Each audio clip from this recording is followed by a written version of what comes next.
तो दोस्तों आप सभी का हमारे YouTube चैनल में हार्दिक स्वागत है।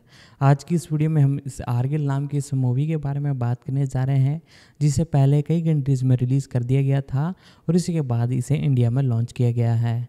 दोस्तों इस मूवी की रेटिंग के बारे में बात की जाए तो IMDb रेटिंग इसकी 6.3 की है 10 में से, जो कि बहुत ही बढ़िया है। साथ ही साथ इसे 36% रेड टोमेटोज यूजर्स ने पसंद किया है, जो कि बहुत बढ़िया है। साथ ही साथ इसके OTT राइट्स के बारे में बात की जाए तो जहाँ तक इसके OTT राइट्स है, प्राइम वीडियो इसके खरीदने वाला है और आगे चलकर इसके बारे में मैं आपको सारी इन्फॉर्मेशन बताने वाला हूँ।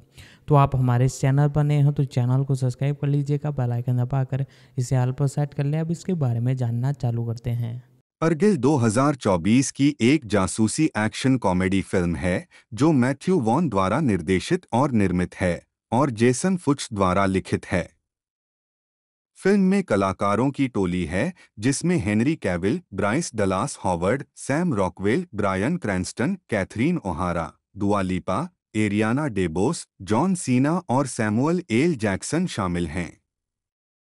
इसका कथानक एक एकांत प्रिय लेखिका पर केंद्रित है जिसे पता चलता है कि वह जो नया जासूसी उपन्यास लिख रही है वह वास्तविक दुनिया की घटनाओं को प्रतिबिंबित करता है। अर्गिल का प्रीमियर 24 जनवरी 2024 को लंदन के ओडियन लक्स लीसेस्टर स्क्वायर में हुआ। इसे यूनिवर्सल पिक्चर्स और एप्पल ओरिजिनल फिल्म्स द्वारा यूनाइटेड किंगडम में 1 फरवरी 2024 को और संयुक्त राज्य अमेरिका में 2 फरवरी 2024 को रिलीज किया गया। इसे आम तौर पर नकारात्मक समीक्षा मिली आलोचकों से। कथानक अंतर्मुखी जासूसी उपन्यासकार एली कॉनवे ने हाल ही में इसी नाम की अर्गिल श्रृंखला के शीर्षक चरित्र ऑबरे अर्गिल के बारे में अपनी 5वीं पुस्तक समाप्त की है। एक ट्रेन यात्रा में एली को एक वास्तविक जासूस एडन द्वारा घात से बचाया जाता है, जो उसे समझाता है कि डिवीजन नामक एक कुटिल संगठन ने उसे निशाना बनाया है क्योंकि उपन्यास उनके भविष्य की भविष्यवाणी करते हैं। एडन एली के साथ इंग्लैंड की यात्रा करती है, उम्मीद करती है कि उसका अगला अध्याय बताएगा कि डिवीजन को कैसे रोका जाए। लंदन में दोनों एक मास्टर की खोज करते हैं जो उस डिवीजन को उजागर करने में मदद करेगी जिसका एली ने अपने उपन्यासों में भी संदर्भ दिया था। यह संदेह करते हुए कि एडन उसे भी मारना चाहता है, एली ने मदद के लिए अपने माता पिता को बुलाया। जैसे ही वे पहुंचते हैं, एडन को पता चलता है कि वे उसे पकड़ने के लिए भेजे गए डिवीजन के लिए काम करने वाले गुर्गे हैं, जिससे भागने से पहले उसे और एली को उन्हें रोकने के लिए मजबूर होना पड़ा। फ्रांस भागकर एडन और CIA के पूर्व उपनिदेशक अल्फ्रेड सोलोमन ने खुलासा किया कि अर्गिल पूरी तरह से काल्पनिक नहीं है। एली वास्तव में राचेल काइल है, जिसे 5 साल पहले डिवीजन ने पकड़ लिया था और उसका ब्रेन वॉश कर दिया था। उन्होंने अपनी दबी हुई यादों को उपन्यासों में पिरोया। नवीनतम अर्गिल उपन्यास के साथ एली मास्टर की के ठिकाने का खुलासा करने वाली थी, इससे पहले कि उसका कवर उड़ाया जाता। एडन और राचेल अरब की यात्रा करते हैं, जहां वे मास्टर की प्राप्त करते हैं, लेकिन जल्द ही डिवीजन द्वारा कब्जा कर लिया जाता है। डिवीजन के निदेशक रिटर ने खुलासा किया कि रेचेल उनकी सबसे वफादार संपत्ति में से एक थी, जिसके बाद वह एडन से पूछताछ करने और बाद में उसे गोली मारने की पेशकश करती है। वह उनके लिए अल्फ्रेड का भी पता लगाती है, लेकिन खुलासा करती है कि उसने वास्तव में डिवीजन को धोखा देते हुए उसे मास्टर की भेजी थी। रिटर ट्रांसमिशन बंद कर देता है और वह और जीवित एडन जहाज के माध्यम से अपनी लड़ाई लड़ते हैं, अंततः उसे मार देते हैं। रूथ, जिसने पहले राचेल की मां होने का नाटक किया था, रूथ के मारे जाने तक राचेल को एडन की ओर मोड़ने के लिए एक मानसिक ट्रिगर कोड का उपयोग करती है, जिसके बाद अंततः अल्फ्रेड को संदेश प्राप्त होता है। अपने उपन्यासकार व्यक्तित्व को फिर से शुरू करते हुए रेचेल ने अपना अंतिम उपन्यास प्रकाशित किया। उसके सदमे और भ्रम की स्थिति में असली अर्गिल ने उसके पुस्तक कार्यक्रम में खुद को प्रकट किया। मध्य क्रेडिट दृश्य में यह पता चला कि पहला उपन्यास उनके जीवन पर आधारित है, जिसमें फ्लैशबैक अनुक्रम से पता चलता है कि एक युवा अर्गिल ने किंग्समैन एजेंसी के साथ सहयोग किया था और एक अंत शीर्षक कार्ड में कहा गया था, Argylle the first book release होगी जल्द ही सिनेमाघर। कास्ट करें। एजेंट राचेल काइल बटा एली कॉनवे के रूप में ब्राइस डलास हॉवर्ड 4-5, एडन के रूप में सैम रॉकवेल 6, रिटर के रूप में ब्रायन क्रैंस्टन 6, रूथ कॉनवे के रूप में कैथरीन ओहारा एली की मां 6-4, एजेंट ऑबरे अर्गिल के रूप में हेनरी कैविल 4, युवा अर्गिल के रूप में लुई पार्ट्रिज 7, सबा अल बद्र बटा द कीपर के रूप में सोफिया बोटेला 6, लाग्रेंज के रूप में दुआ लिपा 4, केरा के रूप में एरियाना डिबोस 6, व्याट के रूप में जॉन सीना 6, अल्फ्रेड सोलोमन के रूप में सैमुअल एल जैक्सन 6, रोब डेलाने 8, जिंग लुसी 9, फाउलर के रूप में रिचर्ड ई ग्रांट 6, अल्फी के रूप में चिप एली की बिल्ली 6। उत्पादन विकास। अर्गिल की घोषणा जून 2021 में की गई थी, जिसमें मैथ्यू वॉन मार्व स्टूडियो के निर्देशन और निर्माण से जुड़े थे।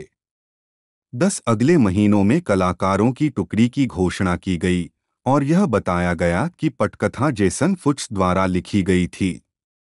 4 दुआ लिपा फिल्म में अभिनय करती हैं और शीर्षक ट्रैक और स्कोर के लिए मूल संगीत प्रदान करेंगी। 11-12 अगस्त 2021 में एप्पल टीवी प्लस ने $200 मिलियन में फिल्म के अधिकार खरीदे। टेरा वॉन ने कहा कि कोविड-19 महामारी ने उन्हें फिल्म पर काम करने का समय दिया। 14 उन्होंने इसे 1980 के दशक की डाई हार्ड और लीथल वेपन जैसी एक्शन थ्रिलर फिल्मों के लिए अपना गीत बताया है। जब कैविल को कास्ट करने के बारे में पूछा गया तो उन्होंने कहा, मुझे किसी ऐसे व्यक्ति की जरूरत थी जो बॉन्ड की भूमिका निभाने के लिए पैदा हुआ हो, जो कि हेनरी है, और फिर बॉन्ड से पहले उसे चुना जाए। वह पलक झपकते ही एक larger than life action hero की भूमिका निभाता है। यह उससे बहुत अलग है। किंग्समैन 15 फिल्मांकन। प्रधान फोटोग्राफी उसी महीने लंदन में सिनेमेटोग्राफर जॉर्ज रिचमंड के साथ शुरू हुई और यूरोप के विभिन्न स्थानों पर हुई। 10-16-17 प्रोडक्शन ने फिल्म की शूटिंग के लिए ग्रीनफोर्ड, पार्क रॉयल और बोविंगडन में स्टूडियो का इस्तेमाल किया। पृष्ठभूमि शॉट ग्रीस और संयुक्त राज्य अमेरिका में फिल्माए गए थे। 18 लेखकत्व। एली कॉनवे, जिन्हें बाद में इन यूनिवर्स अर्गिल उपन्यासों के काल्पनिक लेखक के रूप में प्रकट किया गया था, के बारे में शुरू में बताया गया था कि उन्होंने वह पुस्तक लिखी थी जिसकी स्क्रिप्ट फिल्म की घोषणा के दौरान आधारित थी। 4 इस दावे पर हॉलीवुड रिपोर्टर ने सितंबर 2022 में सवाल उठाया था, क्योंकि वे कॉनवे के अस्तित्व को सत्यापित करने में असमर्थ थे और उनसे उनके प्रचारक और उनके प्रतिभा एजेंट से संपर्क करने के उनके प्रयास असफल रहे थे। 19 ट्रेलर से पता चला कि कॉनवे फिल्म का नायक था। 5 कई सोशल मीडिया उपयोगकर्ताओं ने कॉनवे की पहचान करने का प्रयास किया और स्विफ्ट को अर्गिल के साथ जोड़ने वाले कई संदर्भों के आधार पर यह सिद्धांत दिया कि गायक गीतकार टेलर स्विफ्ट ने कॉनवे को अपने उपनाम के साथ किताब लिखी थी। वॉन ने इस सिद्धांत का खंडन करते हुए कहा कि कॉनवे स्विफ्ट से संबंधित नहीं है, हालांकि स्विफ्ट ने फिल्म में स्कॉटिश फोल्ड बिल्ली के उपयोग को प्रभावित किया। 2021-22 फिल्म में कॉनवे की भूमिका निभाने वाले ब्राइस डलास हॉवर्ड ने कहा कि अर्गिल स्विफ्ट से अनजाने में प्रेरित हैं।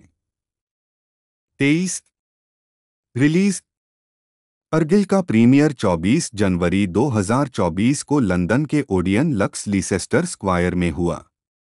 24 जून 2023 में यह घोषणा की गई थी कि फिल्म यूनिवर्सल पिक्चर्स और एप्पल ओरिजिनल फिल्म्स द्वारा 2 फरवरी 2024 को सिनेमाघरों में रिलीज की जाएगी, एक अनिश्चित तारीख पर एप्पल टीवी प्लस पर रिलीज होने से पहले। 25-26। स्वागत। Box office.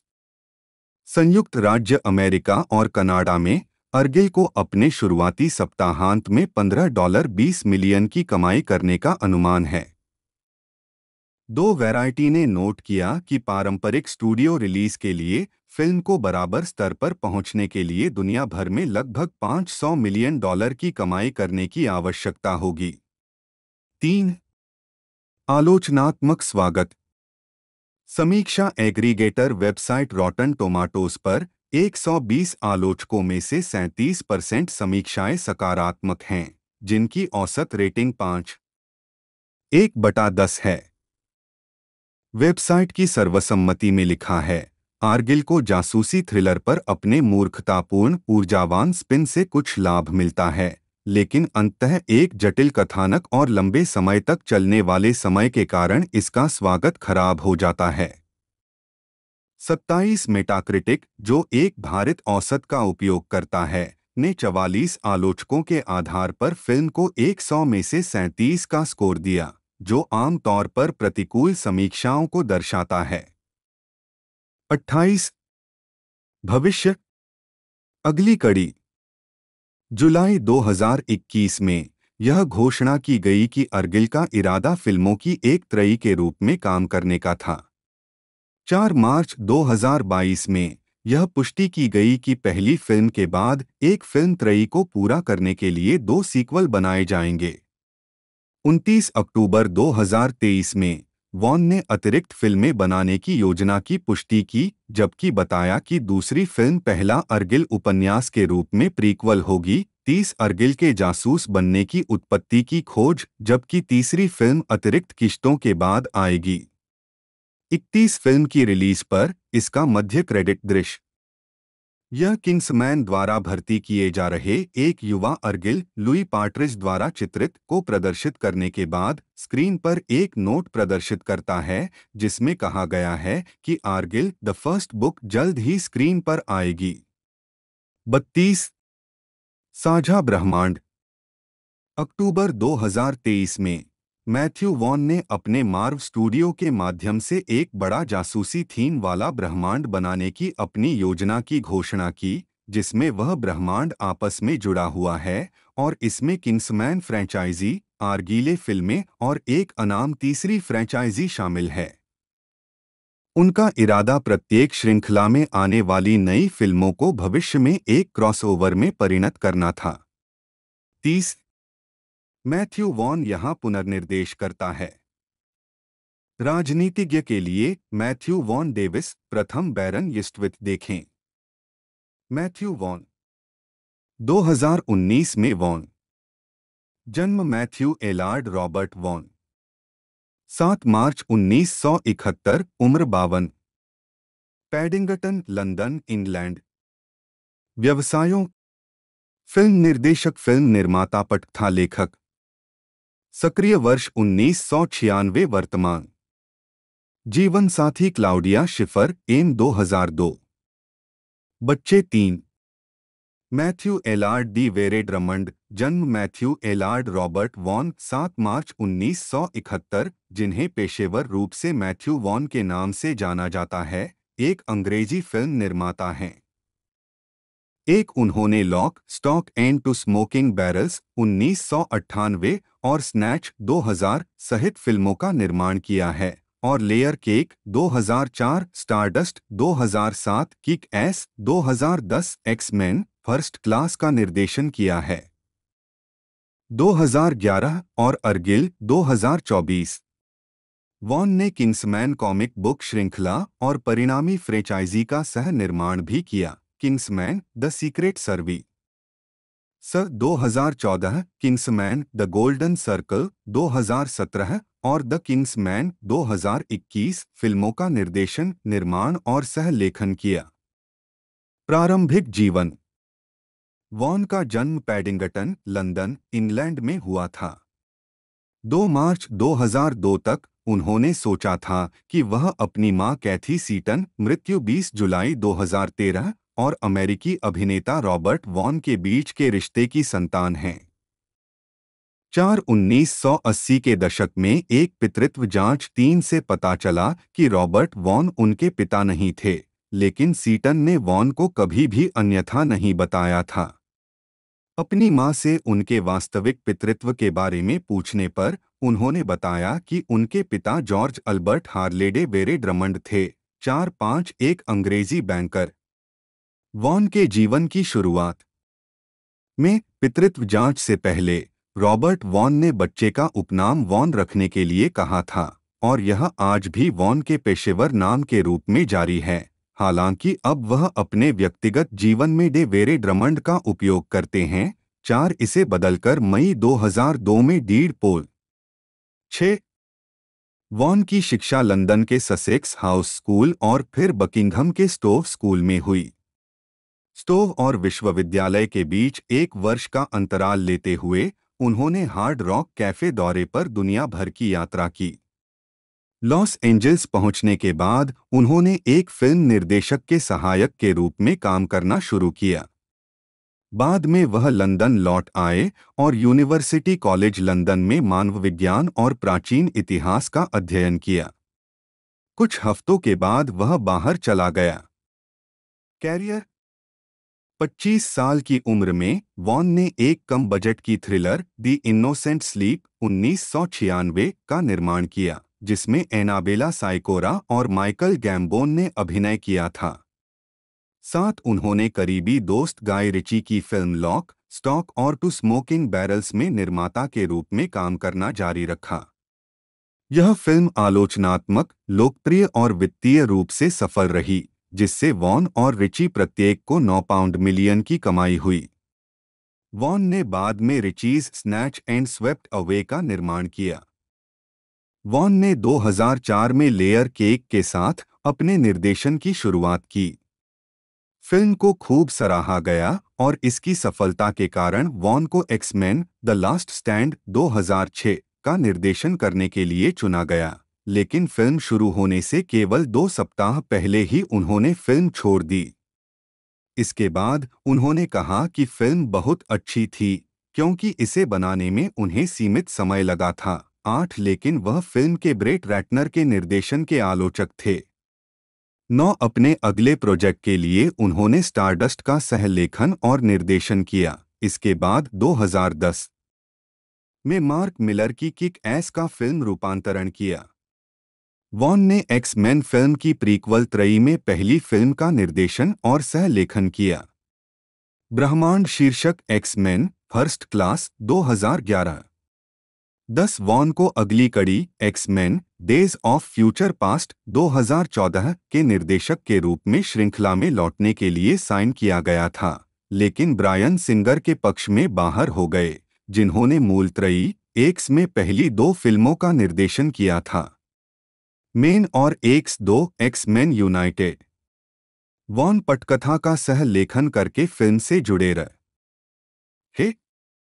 11 वॉन की अगली निर्देशित परियोजना किंग्समैन द सीक्रेट सर्विस 2014 थी, जो मिलर की अवधारणा से मार्क मिलर और डेव गिबन्स द्वारा बनाई गई comic book the secret service का रूपांतरण थी, और शुरुआत में वॉन ने खुद को श्रेय नहीं दिया था। वॉन को कॉमिक के सह के रूप में श्रेय दिया गया था। 2014 से सभी प्रकाशनों पर निर्माता। 12 फिल्म की पटकथा वॉन और जेन गोल्डमैन द्वारा लिखी गई थी और वॉन की प्रोडक्शन कंपनी मार्व फिल्म्स द्वारा निर्मित की गई थी। 13, 14, 15, 16, 17, 18 Vaughn Kingsman sequel Kingsman the Golden circle का निर्देशन, निर्माण और सह-लेखन करने के लिए लौट आए, जो सितंबर 2017 में सिनेमाघरों में रिलीज हुई थी। वॉन भी द किंग्समैन का निर्देशन और कहानी प्रदान की, जो मूल फिल्म के प्रीक्वल के रूप में काम करने वाली फ्रेंचाइजी की तीसरी किस्त है। डिज्नी द्वारा 21वीं सेंचुरी फॉक्स के अधिग्रहण और उसके बाद कोविड-19 महामारी के कारण शेड्यूल में फेरबदल के कारण नवंबर 2019 से विलंबित फिल्म 22 दिसंबर 2021 को रिलीज हुई थी। मार्च 2017 में कोलाइडर ने बताया कि मैन ऑफ स्टील 2 को निर्देशित करने के लिए वॉन शीर्ष पसंद थे। 19 उसी वर्ष सितंबर में वॉन ने पुष्टि की कि वह इस परियोजना के संचालन के लिए स्टूडियो के साथ बातचीत कर रहे थे। 20 मार्च 2019 तक वॉन ने कहा कि वार्नर ब्रदर्स के साथ चर्चा समाप्त हो गई थी और वह अब फिल्म के विकास में शामिल नहीं थे।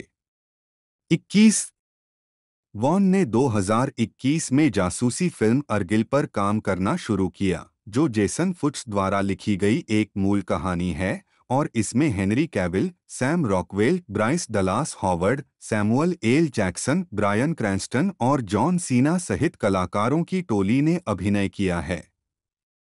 22 फिल्म का वितरण एप्पल टीवी प्लस द्वारा किया जाएगा, जिसने $200 मिलियन के अधिकार प्राप्त किए हैं और इसे यूनिवर्सल पिक्चर्स द्वारा वितरित किए जाने वाले सिनेमाघरों में भी रिलीज किया जाएगा। 23 जनवरी 2024 में वॉन ने घोषणा की कि वह एक तीसरी किक एस फिल्म का निर्माण करेंगे, जिसका नाम स्कूल फाइट होगा, जो उनके लंबे समय के स्टंट समन्वयक डेमियन वाल्टर्स द्वारा उनकी पहली फीचर फिल्म में निर्देशित होगी, जिसे गुप्त रूप से पहले ही हरी झंडी मिल चुकी थी और फिल्मांकन पूरा हो चुका था। 24 हिट गर्ल और किक एस फ्रैंचाइज में 2 और फिल्मों की भी घोषणा की जा रही है, जिन्हें उनके द्वारा एक त्रयी के रूप में निर्मित किया जाएगा, जो कि वर्किंग टाइटल व्राम और किक एस के तहत बनाई जाएगी। 24 व्यक्तिगत जीवन 25 मई 2002 को वॉन ने सफोल्क में जर्मन मॉडल क्लाउडिया शिफर से शादी की। 25 दंपति का एक बेटा और 2 बेटियां हैं। 26-27 उनके पास नॉटिंग हिल, लंदन, नॉर्थम्पटनशायर और कोल्डहैम हॉल, स्टैनिंगफील्ड, सफोल्क में घर हैं। 28 दोस्तों इसकी रिलीजिंग डेट मैं आपको कुछ कंट्रियों की बता देता हूँ। सबसे पहले से 24 जनवरी 2024 को ऑर्डन लीग्स इलेक्शन स्कोर्स के अंदर से रिलीज़ किया गया था। थिएटर का एक तरह से नाम है वहाँ पर, और साथ ही साथ फंक्शन भी किया गया था। और 1 फरवरी 2024 को इसे यूनाइटेड स्टेट में रिलीज़ कर दिया गया। साथ ही साथ इसे 2 फरवरी 2024 को यूनाइटेड स्टेट और यूनाइटेड किंगडम दोनों ही जगह फुल्ली एक तरह से रिलीज़ कर दिया गया है। इसी के साथ इंडिया के अंदर भी इसे 2 फरवरी को रिलीज़ किया गया है। टोटल मूवी की लेंथ के बारे में बात की जाए तो मूवी की लेंथ तकरीबन मैं आपको बताऊँ तो 140 मिनट है। और मूवी के बजट के बारे में बात की जाए तो मूवी का बजट $200 मिलियन का है, जो कि भारी भरकम बजट था। और मूवी ने कलेक्शन भी बहुत ज़बरदस्त दिए हैं, और जैसे इसके फुल कलेक्शन आते हैं तो मैं उस पर भी वीडियो लेकर आऊँगा। अब आगे चलकर इसकी कास्टिंग के बारे में मैं आपको इन्फॉर्मेशन देता हूँ। जेसन इसाक फुक्स, जन्म 5 मार्च 1986, एक अमेरिकी अभिनेता और पटकथा लेखक हैं, जिन्हें Ice Age, Continental Drift 2012, Pan 2015 और वंडर वुमन 2017 लिखने के लिए जाना जाता है। उन्हें फॉक्स नाटकीय थ्रिलर द पैसेज में लॉरेंस ग्रे के रूप में उनकी भूमिका के लिए भी जाना जाता है। जनवरी 2015 में फुक्स को फोर्ब्स 30 अंडर 30 सूची में शामिल किया गया था। 1 प्रारंभिक जीवन फुक्स का जन्म न्यूयॉर्क शहर में एक यहूदी परिवार, उनके पिता की ओर से हसीदिक पृष्ठभूमि में हुआ था। 2-3 उन्होंने 2009 में कोलंबिया विश्वविद्यालय से फिल्म अध्ययन प्रमुख के रूप में दाखिला लिया और स्नातक की उपाधि प्राप्त की। 4 कैरियर फुक्स 7 साल की उम्र से अभिनय कर रहे हैं।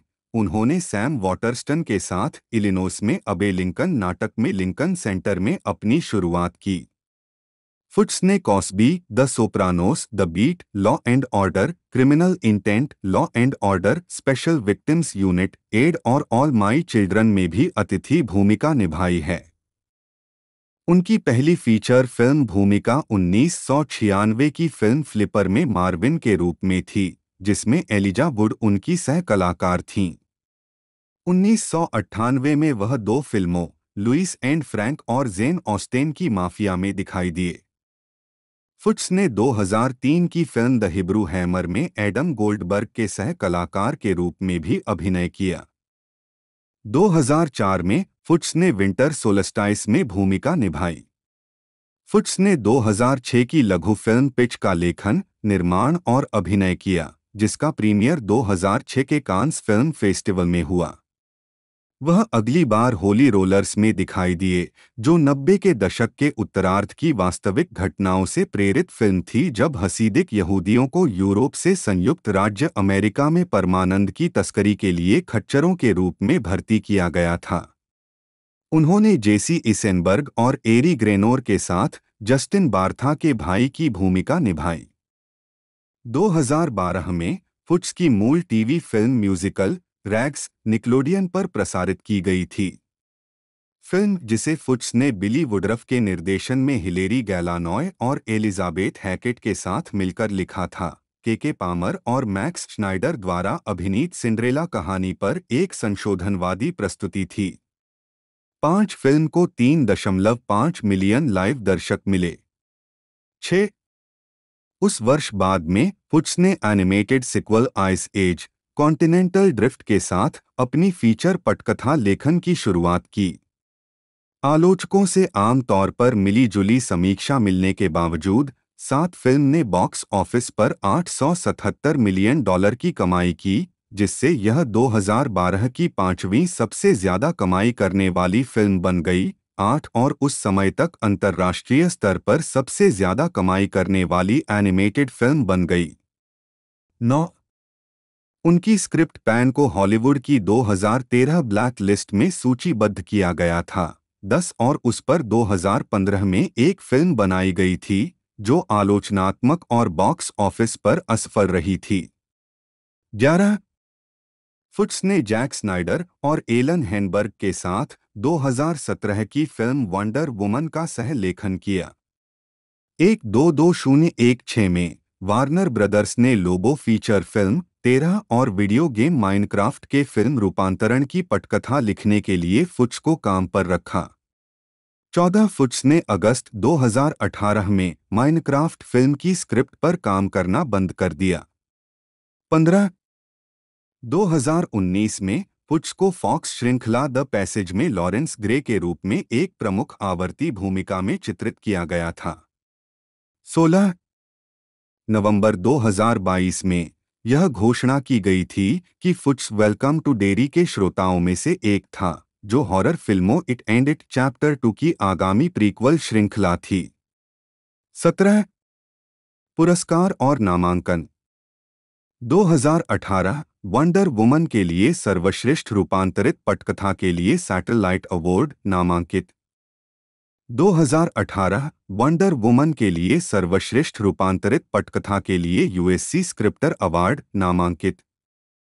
2018 वंडर वुमन के लिए सर्वश्रेष्ठ फिल्म पटकथा के लिए सैटर्न पुरस्कार नामांकित।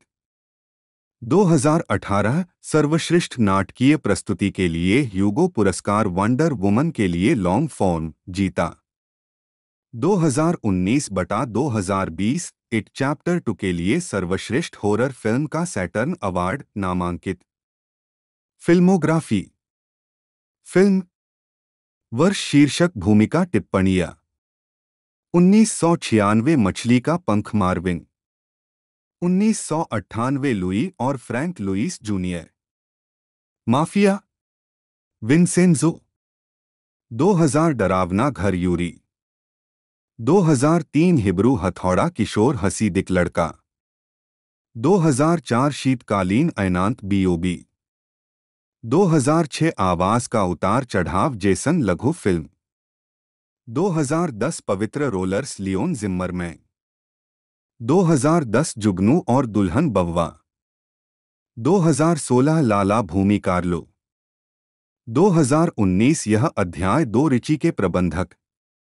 2024 अर्गिल एजेंट अर्गिल। पटकथा लेखक के रूप में। वर्ष शीर्षक लेखक निर्माता टिप्पणियां। 2006 आवाज का उतार चढ़ाव हाँ हाँ लघु फिल्म। 2012 हिमयुग महाद्वीपीय बहाव हाँ नहीं लगता हाँ नहीं टेलीविजन फिल्म।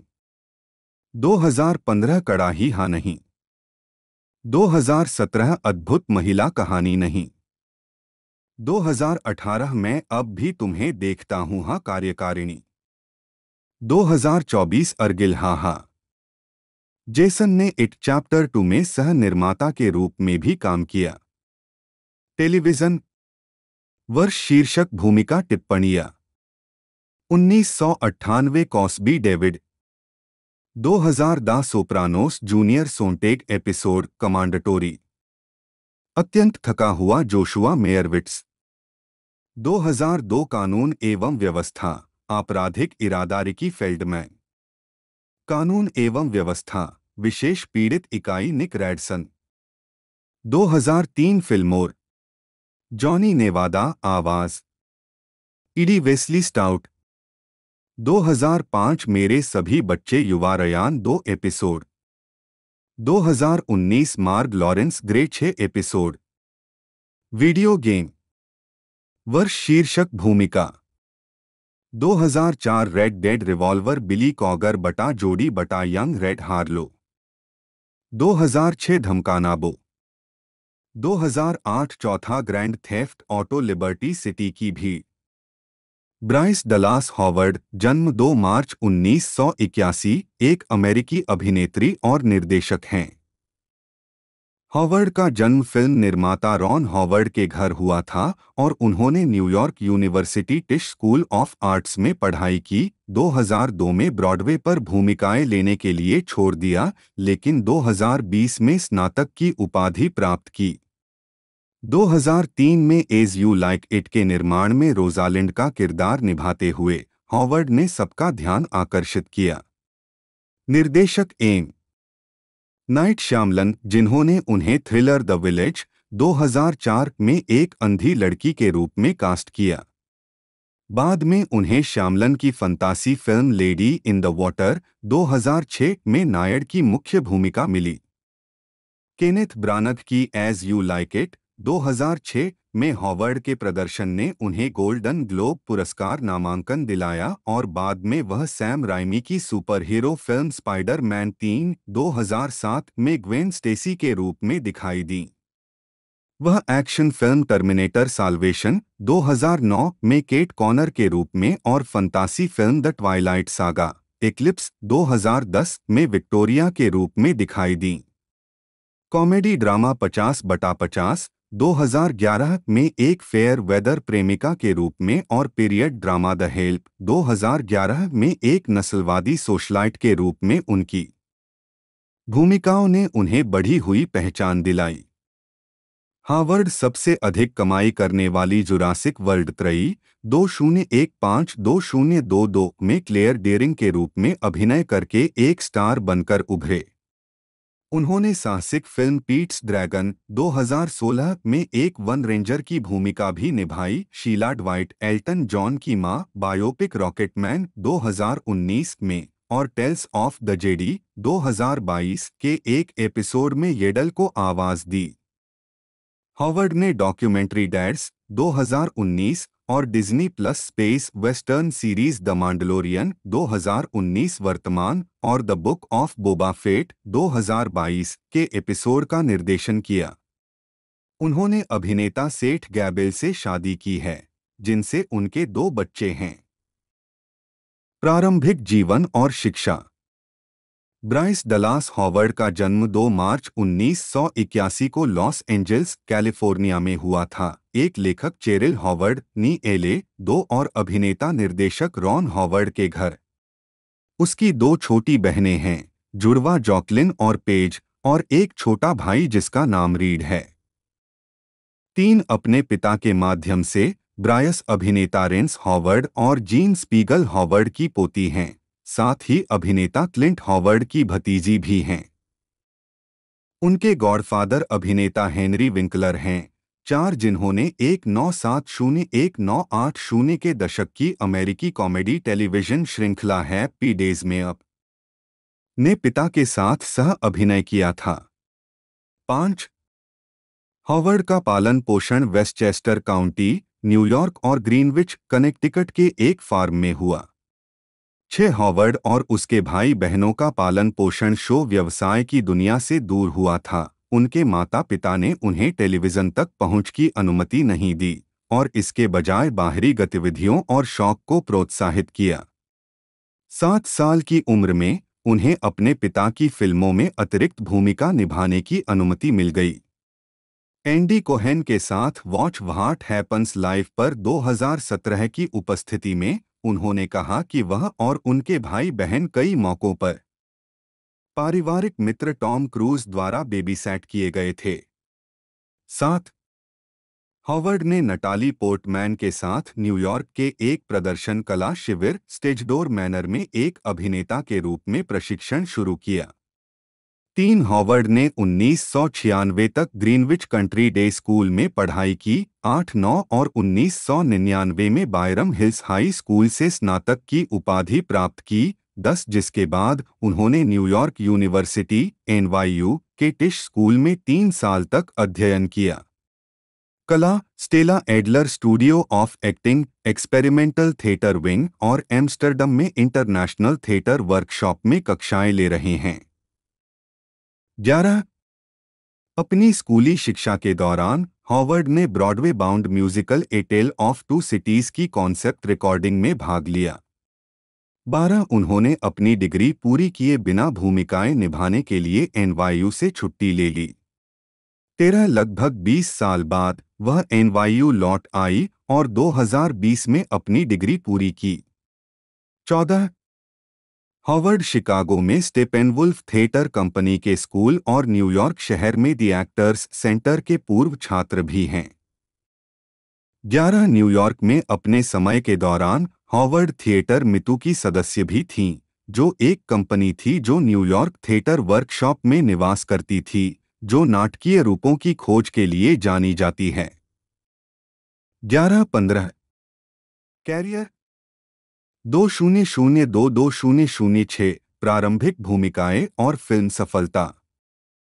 कई वर्षों तक हॉवर्ड न्यूयॉर्क शहर की नाट्य प्रस्तुतियों में दिखाई दिए। उनके प्रदर्शनों की सूची में मैनहट्टन थिएटर क्लब में आयोजित House and Garden 2002 Alan Ayckbourn production और अमेरिकन एयरलाइंस थिएटर में मंचित एक नाटकीय कॉमेडी टार्टफे शामिल हैं। 2003 में हॉवर्ड ने द पब्लिक थिएटर में विलियम शेक्सपियर की comedy As You Like It में रोजालिंड के रूप में अभिनय किया, जहां उन्होंने फिल्म निर्देशक एम नाइट श्यामलन का ध्यान आकर्षित किया, जिन्होंने 2 सप्ताह बाद और बिना किसी ऑडिशन के बाद में उन्हें अपनी फंतासी थ्रिलर में कास्ट कर लिया। द विलेज 2004 5 हॉवर्ड ने मुख्य नायिका आइवी की भूमिका निभाई, जो मुखिया की अंधी बेटी थी, आइवी की प्रेमिका जोक्विन फीनिक्स के विपरीत। फिल्म व्यावसायिक रूप से सफल रही, लेकिन इसे मिश्रित समीक्षाएं मिलीं। 16-17 उनके प्रदर्शन की आलोचकों ने सराहना की और हॉवर्ड को कई पुरस्कारों के लिए नामांकित किया गया। 18 इसके बाद लार्स वॉन ट्रायर ने डॉगविल 2003 की अगली कड़ी मैंडरले 2005 में निकोल किडमैन की जगह लेने के लिए हॉवर्ड को कास्ट किया। उन्होंने किडमैन की भूमिका को ग्रेस मुलिगन के रूप में दोहराया, जो एक आदर्शवादी महिला है जो ग्रामीण अल्बामा में एक बागान में रहती है और बाद में दास मालिकों के खिलाफ विद्रोह में सहायता करने का प्रयास करती है। 19 फिल्म को मिश्रित समीक्षाएं मिलीं। 20 हॉवर्ड ने लेडी इन द वाटर 2006 के लिए श्यामलन के साथ पुनर्मिलन किया, जो एक फंतासी नाटक था जिसमें वह एक सोते समय की कहानी से नायड जैसी दिखने वाली कहानी का किरदार निभाती है। पॉल जियामाटी के सामने एक फिलाडेल्फिया भवन अधीक्षक जो एक पूल में कहानी की खोज करता है। फिल्म ने बॉक्स ऑफिस पर अच्छा प्रदर्शन नहीं किया, अपना बजट वसूलने में असफल रही और समीक्षकों ने इसकी बड़े पैमाने पर आलोचना की। 21-22 हॉवर्ड ने शेक्सपियर के एज यू लाइक इट के केनेथ ब्रानग की 2006 की फिल्म रूपांतरण में फिर से रोजालिंड की भूमिका निभाई, जो संयुक्त राज्य अमेरिका में HBO पर प्रीमियर होने से पहले यूरोप में नाटकीय रूप से रिलीज हुई थी। 23 फिल्म को ब्रिटिश मीडिया द्वारा नकारात्मक रूप से प्राप्त किया गया था, लेकिन अमेरिकी प्रेस कवरेज सकारात्मक था। 24-25 हॉवर्ड को उनकी भूमिका के लिए 65वें गोल्डन ग्लोब अवार्ड्स में सर्वश्रेष्ठ अभिनेत्री मिनी सीरीज या टेलीविजन फिल्म के लिए गोल्डन ग्लोब अवार्ड के लिए नामांकित किया गया था। 26 उस वर्ष उन्होंने ग्लैमर पत्रिका की रील मोमेंट्स श्रृंखला के हिस्से के रूप में ऑर्किड नामक एक लघु फिल्म लिखी और निर्देशित की, जिसे कार्टियर और फिल्मेड इंटरनेशनल द्वारा वित्त पोषित किया गया था। 27/2007-2014 प्रमुखता और आलोचनात्मक प्रशंसा में वृद्धि।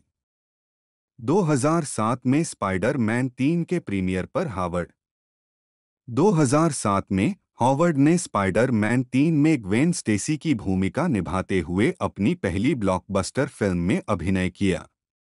28 हॉवर्ड ने खुद को फ्रैचाइज का बहुत बड़ा प्रशंसक बताया और भूमिका की तैयारी के लिए व्यापक शोध किया, जिसमें कॉमिक किताबें पढ़ना और इस भूमिका के लिए अपने बालों को गोरा करना शामिल था।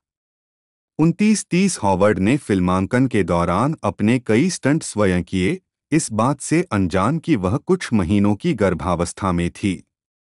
31 यह फिल्म त्रयी की सबसे अधिक कमाई करने वाली किस्त थी और इसे मिश्रित प्रतिक्रिया मिली। 32-33 हॉवर्ड ने इसके बाद टर्मिनेटर साल्वेशन 2009 में अभिनय किया। 34 उन्होंने केट कॉनर की भूमिका में क्लेयर डेंस की जगह ली। 35-36 हॉवर्ड ने अपनी भूमिका को अन्य पात्रों के लिए एक भावनात्मक साउंडिंग बोर्ड के रूप में वर्णित किया। 37 फिल्म वित्तीय रूप से सफल रही, लेकिन समीक्षकों द्वारा इसे अच्छी प्रतिक्रिया नहीं मिली। 34-38 द गार्जियन ने हावर्ड की भूमिका को शानदार बताया, जबकि न्यूयॉर्क टाइम्स ने लिखा कि वह मूल सारा कॉनर विरासत के मातृ पक्ष को बरकरार रखती है। 39-40 हॉवर्ड ने the Loss of a Teardrop Diamond 2009 में क्रिस इवांस के साथ एक अनिच्छुक नवोदित कलाकार के रूप में अभिनय किया। यह एक स्वतंत्र फिल्म है जो टेनेसी विलियम्स की 1957 की पटकथा पर आधारित है और इसका premiere Toronto International Film Festival में किया गया था। 41-42 हॉलीवुड रिपोर्टर के किर्क हनीकट ने हॉवर्ड के आकर्षक प्रदर्शन की प्रशंसा की, उन्हें जरूर देखने योग्य बताया, जबकि शिकागो सन टाइम्स के रोजर एबर्ट ने उनके प्रदर्शन को प्रभावशाली कहा, लेकिन विद्युत करने वाला नहीं, क्योंकि सामग्री में यह नहीं है। 41-43 वह ट्वाइलाइट श्रृंखला की तीसरी किस्त द ट्वाइलाइट सागा एक्लिप्स में शामिल हुई, जिसमें रैचेल लेफेवरे की जगह विक्टोरिया सदरलैंड एक बदला लेने वाली पिशाचिनी की भूमिका निभाई। 44-45 हॉवर्ड पुस्तक श्रृंखला के प्रशंसक थे और उन्होंने उनके चरित्र की प्रशंसा की।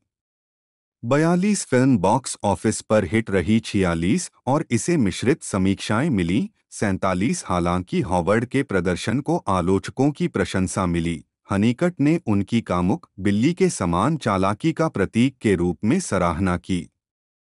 48-49 हावर्ड 2010 न्यूयॉर्क फिल्म फेस्टिवल में हियरआफ्टर के लिए एक कार्यक्रम में भाग ले रहा है। हॉवर्ड क्लिंट ईस्टवुड की हियरआफ्टर 2010 में मैट डेमन के किरदार की प्रेमिका के रूप में दिखाई दिए।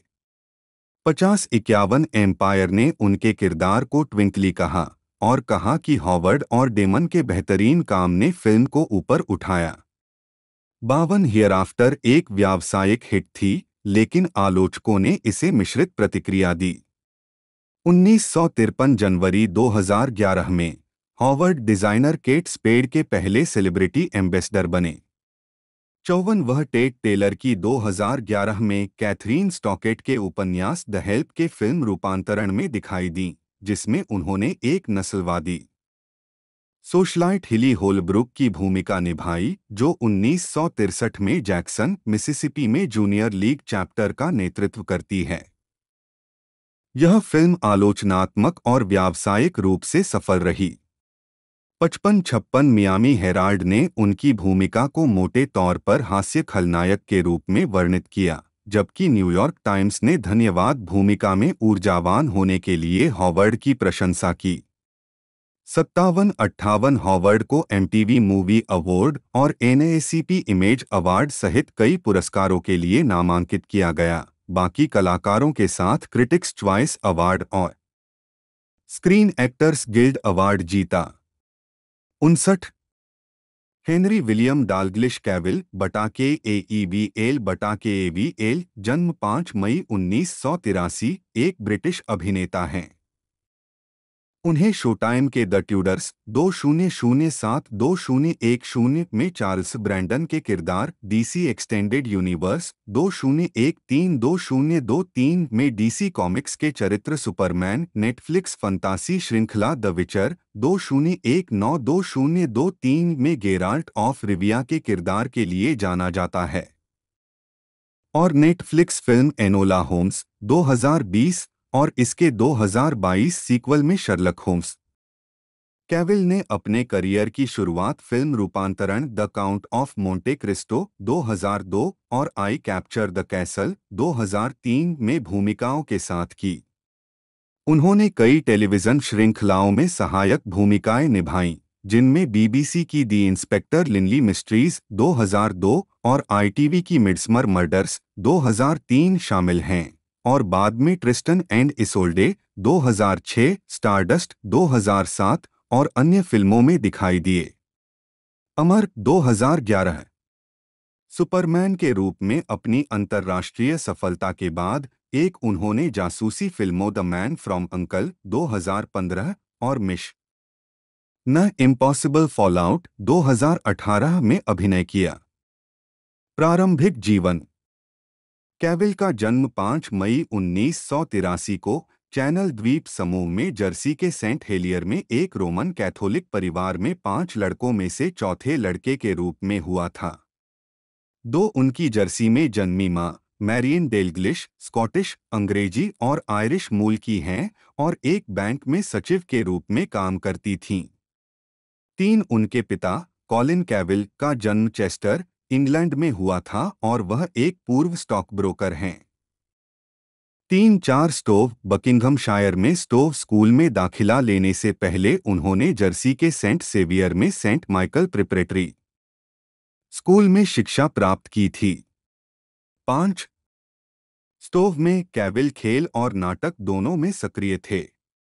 उन्होंने 1999 में ग्रीस के स्कूल प्रोडक्शन में टी बर्ड्स के एक सदस्य की भूमिका निभाई और डॉग्स हैमलेट के प्रदर्शन में मुख्य भूमिका निभाई, जिसे उनके अपने ग्राफ्टन हाउस ने एक इंट्रा स्कूल ड्रामा फेस्टिवल के लिए प्रस्तुत करने के लिए बनाया था। 6-7 उन्होंने पहली 11 के लिए फील्ड हॉकी और तीसरी 15 के लिए रग्बी खेला।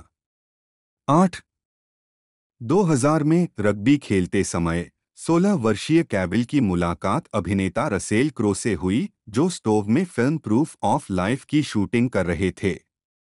9 अभिनेता ने कुछ अभिनय युक्तियां साझा कीं और बाद में कैविल को एक पैकेज भेजा।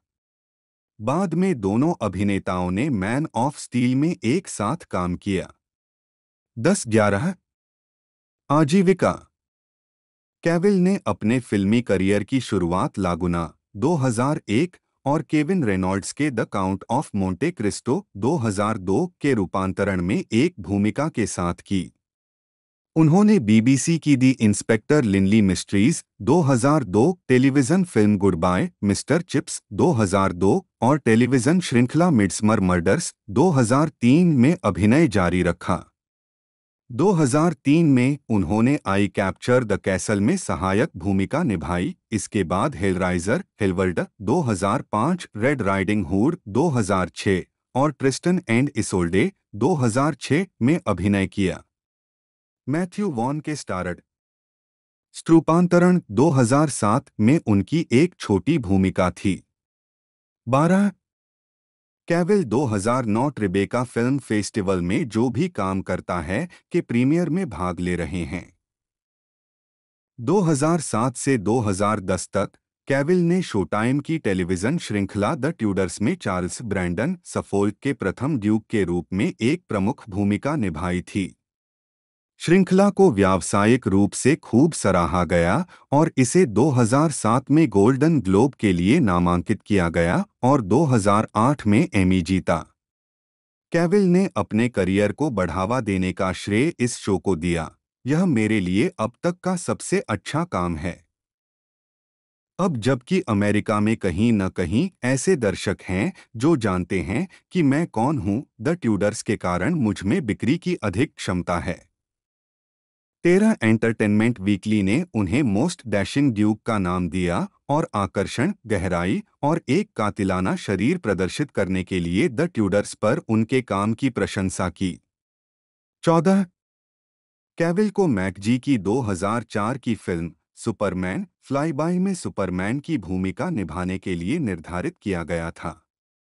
मैकजी ने परियोजना से हाथ खींच लिया और निर्देशक ब्रायन सिंगर ने निर्देशन की जिम्मेदारी संभाली, जिन्होंने ब्रैंडन रॉथ को सुपरमैन रिटर्न्स में मुख्य भूमिका के रूप में पुनः नियुक्त किया। 15-16 Harry Potter and the goblet of fire 2005 में कैविल को सेड्रिक डिगोरी के रूप में देखने के लिए प्रशंसकों के लेखन प्रयास का कारण भी था। 17 यह भूमिका अंततः रॉबर्ट पैटिंसन को मिली। ट्वाइलाइट सीरीज की लेखिका स्टेफनी मेयर ट्वाइलाइट फिल्म में एडवर्ड कुलेन का किरदार निभाने वाले कैविल के पक्ष में मुखर थीं। 18 उन्होंने उन्हें अपना परफेक्ट एडवर्ड कहा। 19 हालांकि जब फिल्म का निर्माण शुरू हुआ तब तक कैविल इस किरदार को निभाने के लिए बहुत बूढ़े हो चुके थे। 19-20 और यह भूमिका फिर से पैटिंसन को मिल गई। इन रिपोर्टों के बावजूद कि वह बैटमैन बिगिंस में बैटमैन के दावेदार थे, कैविल ने पुष्टि की कि उन्होंने कभी भी इस भूमिका के लिए ऑडिशन नहीं दिया था, न ही उन्हें इस भूमिका की पेशकश की गई था।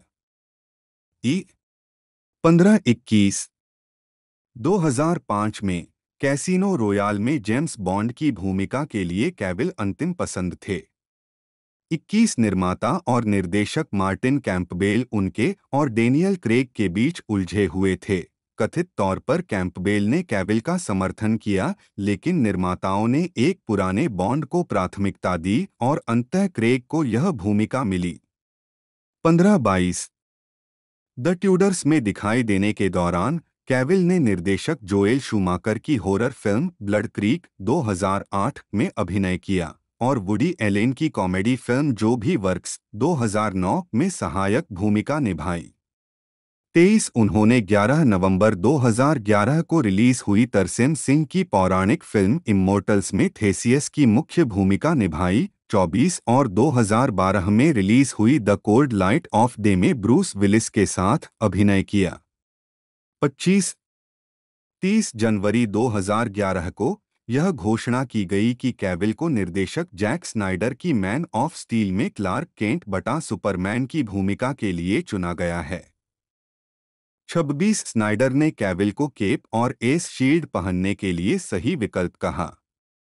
27-28 मनोरंजन मीडिया ने सफलता की राह पर हेनरी कैविल की सराहना की। 29-30 भूमिका के लिए चुने जाने पर कैविल ने टिप्पणी की, सुपरहीरो के समूह में सुपरमैन अब तक का सबसे अधिक मान्यता प्राप्त और सम्मानित चरित्र है और बड़े पर्दे पर उसकी वापसी का हिस्सा बनकर मैं सम्मानित महसूस कर रहा हूं। 31 कैविल ने Batman versus Superman Dawn of Justice 2016 के सीक्वल में सुपरमैन की भूमिका दोहराई, जिसमें बैटमैन 32 और वंडर वुमन के साथ एक क्रॉसओवर दिखाया गया था। 33-34 उन्होंने सुसाइड स्क्वाड के कलाकारों को आश्चर्यचकित करने के लिए भेष बदलकर सैन डिएगो कॉमिक कॉन में भाग लिया। 35 2016 सैन डिएगो कॉमिक कॉन में कैविल ने जस्टिस लीग के 2017 नाटकीय संस्करण में सुपरमैन के रूप में वापसी की, जिसे पारिवारिक त्रासदी के कारण स्नाइडर के प्रोजेक्ट छोड़ने के बाद निर्देशक जॉस व्हेडन द्वारा फिर से तैयार किया गया था।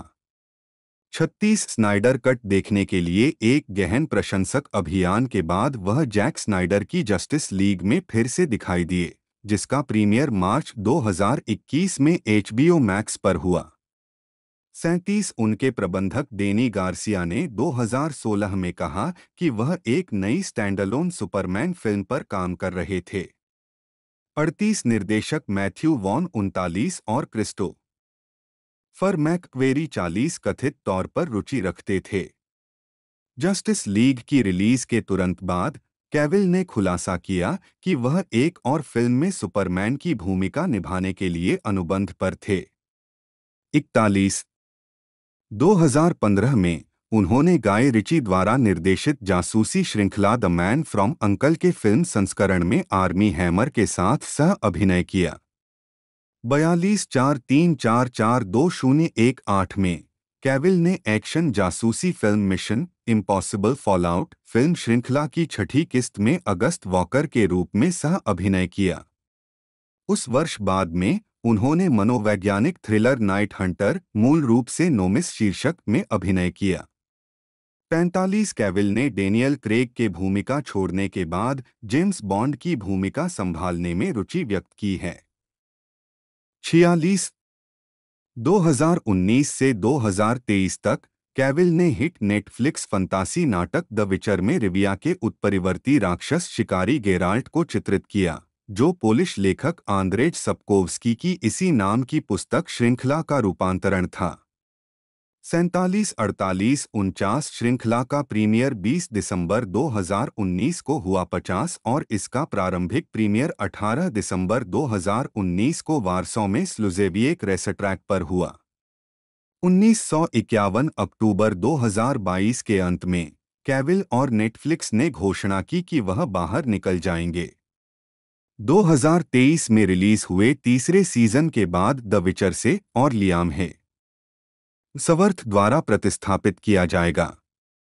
52-53 2020 में कैविल ने लीजेंडरी एंटरटेनमेंट के द एनोला होम्स मिस्ट्रीज के फिल्म रूपांतरण में शर्लक होम्स की भूमिका निभाई, जिसमें मिल्ली बॉबी ब्राउन ने प्रसिद्ध जासूस की छोटी बहन की भूमिका निभाई।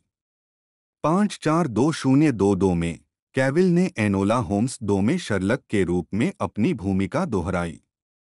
55-7 नवंबर 2023 को कोलाइडर ने बताया कि नेटफ्लिक्स एनोला होम्स 3 के लिए एक स्क्रीन प्ले विकसित कर रहा था। 21 मई 2021 को यह घोषणा की गई कि कैविल हाइलैंडर के रिबूट में मुख्य भूमिका निभाएंगे, हालांकि उनका सटीक चरित्र अज्ञात है। 57-8 जुलाई 2021 को यह घोषणा की गई कि कैविल निर्देशक मैथ्यू वॉन की नई जासूसी फिल्म अर्गिल के लिए एक ऑल स्टार कास्ट में शामिल होंगे। 58-59 उसी महीने डेडलाइन के एक लेख में बताया गया कि वह द रोजी प्रोजेक्ट में अभिनय करेंगे, जो स्टीव फॉक द्वारा निर्देशित और इसी नाम की किताब पर आधारित है, जो ऑस्ट्रेलियाई लेखक ग्रीम सिम्सियन द्वारा लिखी गई है। 60 कैविल ने ब्लैक एडम में सुपरमैन के रूप में वापसी के लिए वार्नर ब्रदर्स के साथ एक बार के अनुबंध पर बातचीत की। 61 और फिल्म के मध्य क्रेडिट दृश्य में एक कैमियो में दिखाई दिए। 62-63 बाद में मैन ऑफ स्टील की अगली कड़ी को विकास में वापस डाल दिया गया, जिसमें कैविल की वापसी तय थी। 64 उन्होंने अक्टूबर 2022 में पुष्टि की कि वह भविष्य में DCU फिल्मों में दिखाई देंगे और अपने मिड क्रेडिट कैमियो को आने वाली चीजों का एक बहुत छोटा सा स्वाद बताया। 65 हालांकि दिसंबर 2022 में कैविल ने एक बयान जारी कर कहा कि DC स्टूडियो के नए अधिकारियों जेम्स गन और पीटर सफरान के साथ मुलाकात के बाद सुपरमैन के रूप में उनकी भविष्य की भागीदारी अब आगे नहीं बढ़ रही है। वैरायटी ने बताया कि कैविल एक अलग DC किरदार निभाने पर विचार कर रहे हैं। 66 कैविल द्वितीय विश्व युद्ध की जासूसी film the Ministry of Ungentlemanly Warfare में निर्देशक गाय रिची के साथ दोबारा काम करेंगे, जिसके निर्माता जेरी ब्रुकहाइमर होंगे। 67 यह फिल्म ब्रिटिश लेखक डेमियन लुईस की सच्ची कहानी पर आधारित है। दिसंबर 2022 में अमेज़न स्टूडियो द्वारा वॉरहैमर 40,000 फ्रैंचाइज के वैश्विक अधिकारों के अधिग्रहण के बाद कैविल को इससे संबंधित परियोजनाओं में अभिनय और कार्यकारी निर्माण से जोड़ा गया था। 68। सार्वजनिक छवि। कैविल को 2012 में जीक्यू के 50 सबसे अच्छे कपड़े पहनने वाले ब्रिटिश पुरुषों में से एक के रूप में सूचीबद्ध किया गया था। 1969 दिसंबर 2013 में ब्रिटिश ग्लैमर पत्रिका द्वारा उन्हें दुनिया का सबसे सेक्सी आदमी नामित किया गया था। 70 उसी वर्ष एम्पायर पत्रिका ने उन्हें द 100 सेक्सीएस्ट मूवी स्टार्स 2013 की सूची में तीसरा स्थान दिया। 71। 2008 की शुरुआत में कैविल ब्रिटिश खुशबू डनहिल का चेहरा बन गए। 72 वह ब्रांड के लिए 2 टेलीविजन विज्ञापनों में दिखाई दिए। 73-74। व्यक्तिगत जीवन। कैविल का जन्म चैनल द्वीप समूह के एक द्वीप जर्सी में हुआ था। कैविल साउथ केंसिंगटन, लंदन में रहते हैं। 75-76-77 वह 2011 से 2012 तक अंग्रेजी शो जंपर एलेन व्हिटेकर से जुड़े रहे। 78-1979 मई 2021 में 80 उन्होंने नताली विस्कुसो के साथ अपने रिश्ते की घोषणा की। 81। 2016 में कैविल ने ब्राजीलियाई जिउ-जित्सु का अभ्यास शुरू किया। उन्हें लंदन में रोजर ग्रेसी की अकादमी में प्रशिक्षण लेते देखा गया। 82 कैविल जर्सी रग्बी क्लब का समर्थन करते हैं।